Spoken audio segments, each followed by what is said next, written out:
Quiero agradecer a la Cátedra de Literatura Latinoamericana de la Universidad de Córdoba y también al programa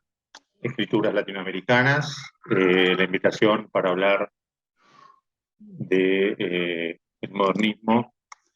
brasileño en el aniversario de los 100 años de la semana. Como escribí varios ensayos sobre el movimiento antropofágico, se me ocurrió centrarme en algunos de los temas del manifiesto, en un detalle, y a partir de ahí establecer algunas líneas de lectura posibles. Manifiesto Antropófago, 1928. Solo la antropofagia nos une, socialmente, económicamente, filosóficamente. Me interesa particularmente la relación de Osvaldo Andrade con los universales, es decir, cómo él se posicionaba en relación con la cultura universal, con la cultura europea, y cómo se puede leer eso en la actualidad. Creo que hay una lectura, que es la lectura decolonial, que siguiendo a Walter Mignolo, plantea la idea de la aberración europea en su pretensión de universalidad, ¿no? Y cómo en esa ceguera, según Mignolo, que la aberración conlleva, la modernidad y la colonialidad son dos caras de una misma moneda. Esta suerte de crítica al eurocentrismo, pero también al pensamiento europeo en general, Nobel tiene otra característica, es decir, la cuestión de la devoración y la devoración de la cultura europea, que ya se ve en el Tupí o no Tupí, que está al comienzo del manifiesto, donde se toma no solo el autor más importante, uno de los más importantes de la literatura europea como Shakespeare, y se lo burla, sino que también se sale de la cuestión del to be, o sea, del ser o no ser metafísico como centro de la filosofía occidental. O sea, Oswald se desmarca permanentemente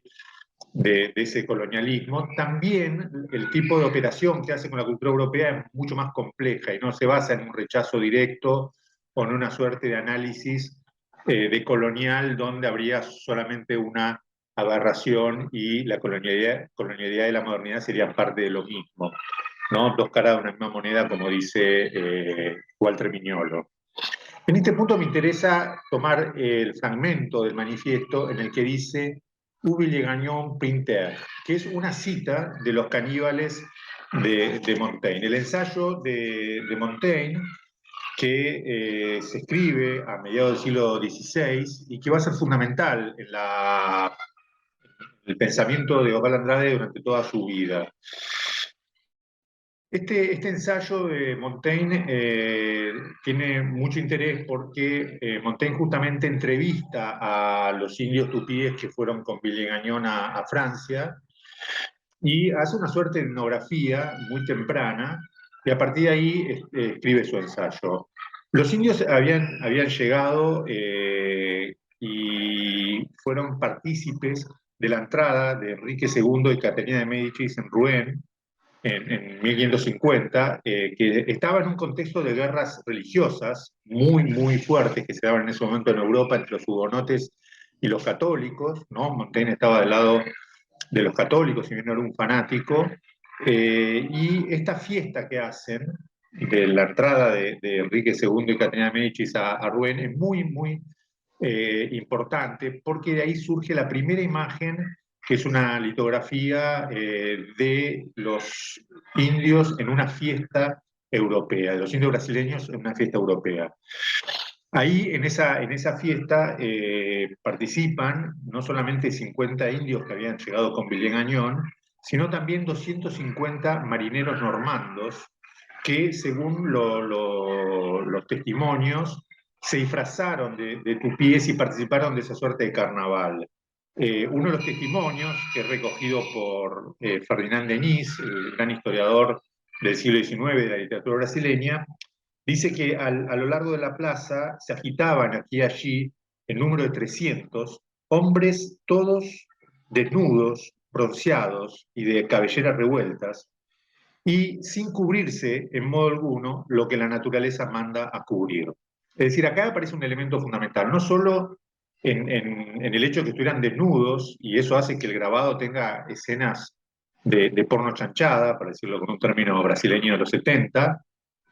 sino también que aparece ahí un elemento fundamental en Osvaldo Andrade, que es el hecho de que la desnudez de los indios venía a cuestionar la dimensión de la vergüenza que había impuesto el pecado original y que esa caída había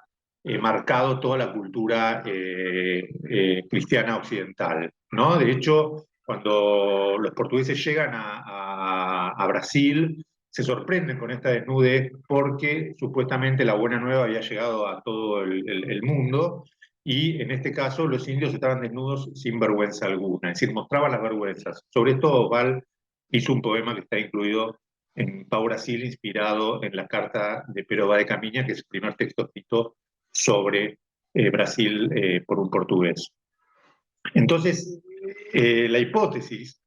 de Osvaldo Andrade es que este hecho, este descubrimiento de esta desnudez, y el hecho de que la desnudez podía ser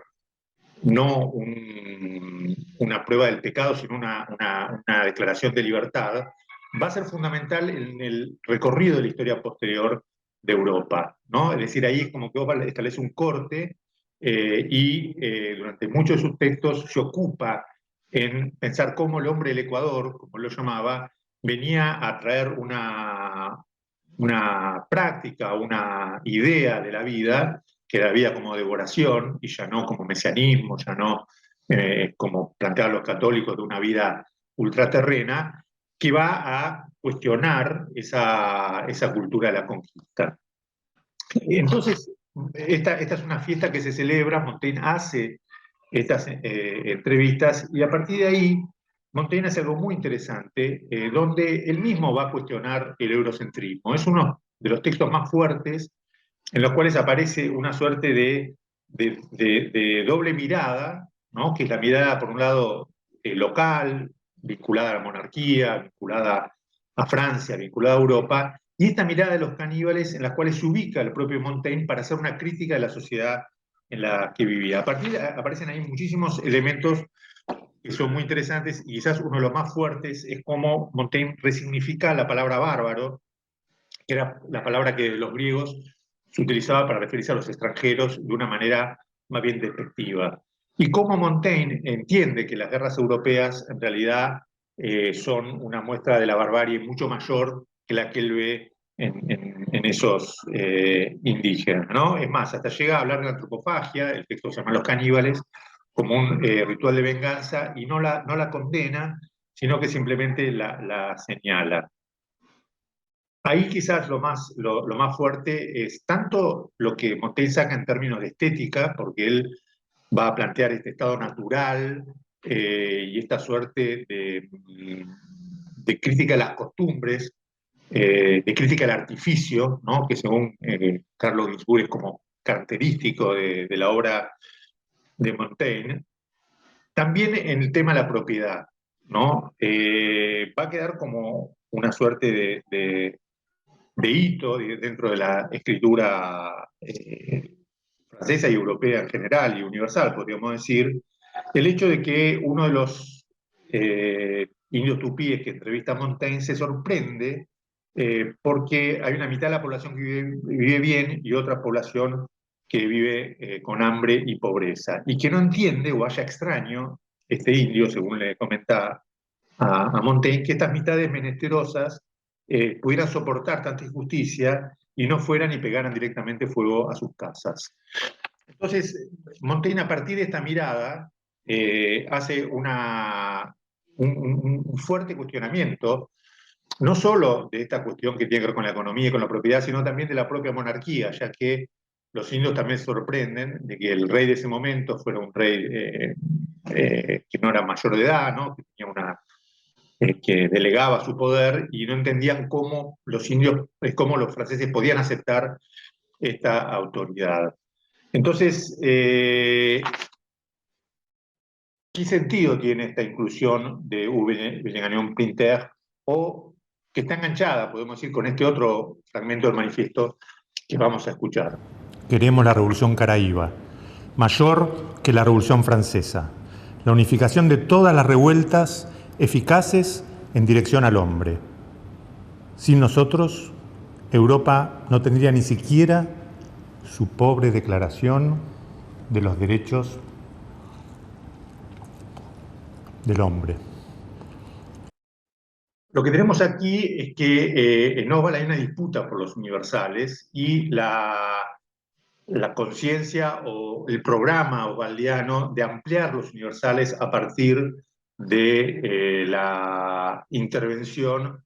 lo que se llama el hombre de Ecuador o lo que podríamos decir el antropófago, ¿no? Es decir, no se trata acá de establecer una suerte de reafirmación de lo local, de lo particular en contra de lo universal, o si quieren, una celebración de lo americano en contra de una defenestración de lo europeo como pura colonialidad, sino más bien ver este juego de los universales que se da en todo el mundo de diferente manera, y en el caso de Montaigne sería un caso muy, muy evidente de cómo aún un pensador europeo puede cuestionar su propio punto de partida, la universalidad de sus pensamientos y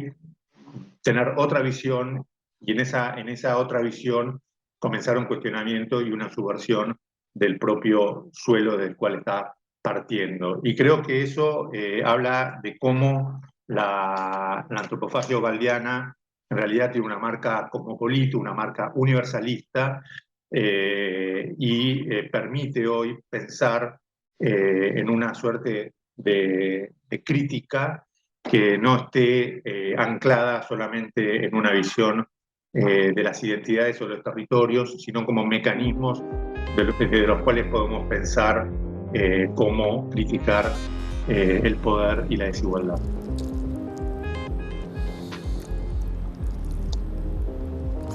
Contra la realidad social, vestida y opresora, inventariada por Freud. La realidad sin complejos, sin locura, sin prostituciones y sin penitenciaría del matriarcado de Pindorama. Oswald Andrade en Piratininga, año 374 de la devoración del obispo Sardina.